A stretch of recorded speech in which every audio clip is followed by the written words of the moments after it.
Well, the Bumblebee crisis. What now? What? The Bumblebee... Don't panic! Don't panic! No one panic! Calm down, it's... What are you talking about? What Bumblebee crisis? You don't know. No. In the paper, when it says BB crisis, you know that's Big Brother, don't you? Female bumblebees, which apparently are the zealous, hard-working sex, are turning into fat, lazy males. This is a crisis because although bumblebees don't make honey, they do a lot of bumbling. And bumbling levels have reached a record low, and it is a real problem.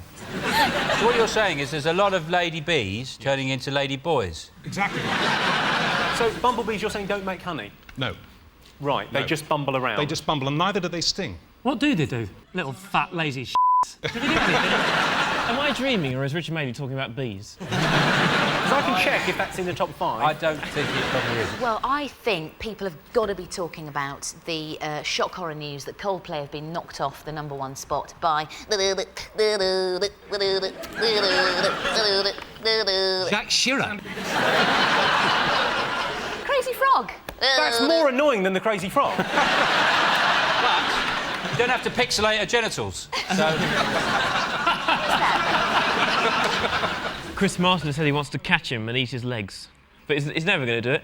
In the video, there's some guy in a rocket bike chasing him. He can't do it. 7% of UK kids don't know what?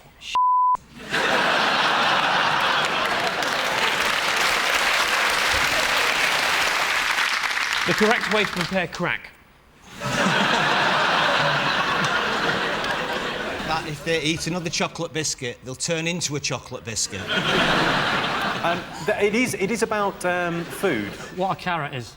Very close. What a carrot isn't. I think I'm going to have to give you this one. It's 7% of UK kids don't know how to eat an orange. What? Incredibly. 7% of UK kids don't know how to eat an orange. Cover it in breadcrumbs and deep fry it. They'll get the hang of it. To be fair, most kids get all the orangey goodness they need from Bacardi Breezes. Sean's team. This is from a study by Leicester University from March this year. On average, policemen spend 2 minutes per day what? Playing with their needle. Arguing over who's going to be bad cop. You spend 2 minutes per day tampering with evidence. You know, just for old time's sake. Is it boiling a really soft egg? No, the answer is, in fact, on average, policemen spend 2 minutes per day taking statements. Dave, Simon and Lee, this is from the Department of Health survey from last December. Southerners are 5 times more likely to what than Northerners? Support Manchester United. Celebrate Pimm's o'clock?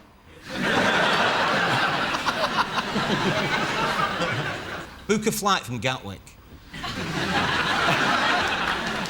I'll give you a clue. It's to do with an emergency.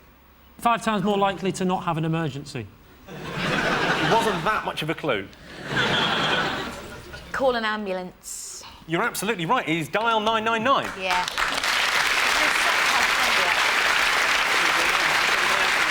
My neighbour had a heart attack, right? Fell on his hamster, and the RSPCA got there before the ambulance. Sean's team, you're next. This is according to a survey by the Ramblers Association from this March. 69% of people think that encountering what would spoil their enjoyment of a country walk? Talking sheep. Especially a really dull one.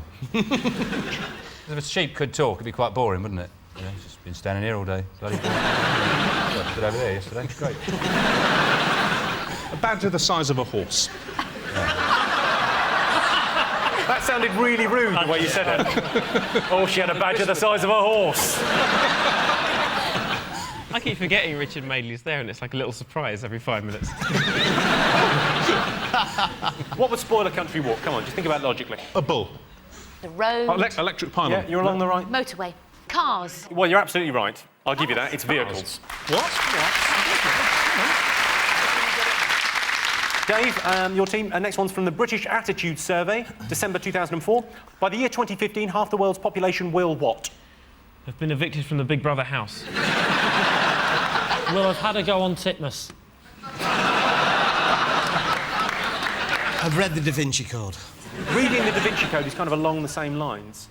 They would be able to read the Da Vinci Code. Speaking English. You're absolutely right.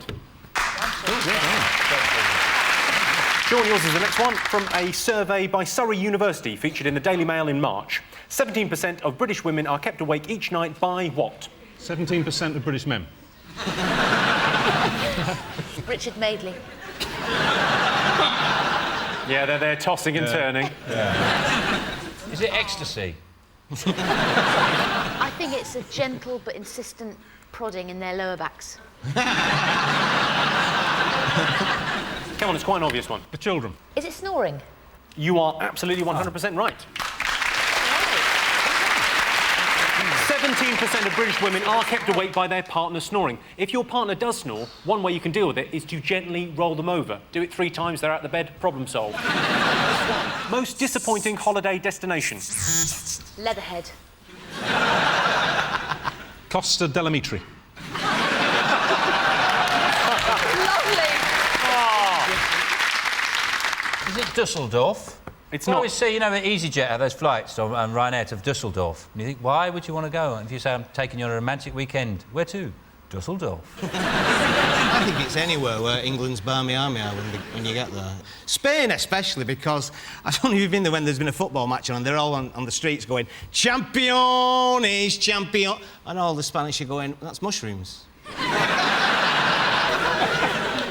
OK, come on, most disappointing. It's between Spain and France. Andorra is between Spain and... Andorra is the correct answer.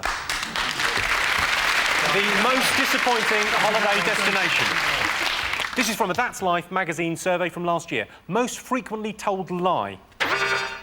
Simon. It's been great to have you on the show.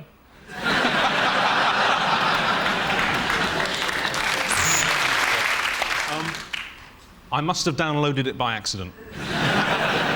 It could be you. Or is it, I won't come on your cat? Most frequently told. It's more obvious than that. It's something that is often said by men to women. Like a donkey. Something like, you know you... Don't look fat in that. Yeah. You are exactly Yeah. right. The most frequently told lie is you Yeah. don't look fat in that. Well done, Richard. Brilliant. If you look, we've got the top 10 here. It's, of course, you don't look fat is number 1. These were only £10. Second most common. The bus was late. I've got a headache. I've only had 1 drink. That dress looks good on you. The check's in the post. You look 10 years younger. You're wonderful in bed, and I love you. I think over the course of 1 weekend, I've used all of those. This is from a poll by Yours magazine from last year. Hardest thing to open. A spearmint rhino in Kabul. I think there's a market for it, I'll be honest. Yep. You go in there, pay your money. Oh, she's got beautiful eyes. Is it the front door when you need a poo? I shall tell you, surprisingly, the most difficult thing to open is not a West End musical. It is, in fact, bleach bottles. But considering the fact that kids can't get into an orange, why are we worrying?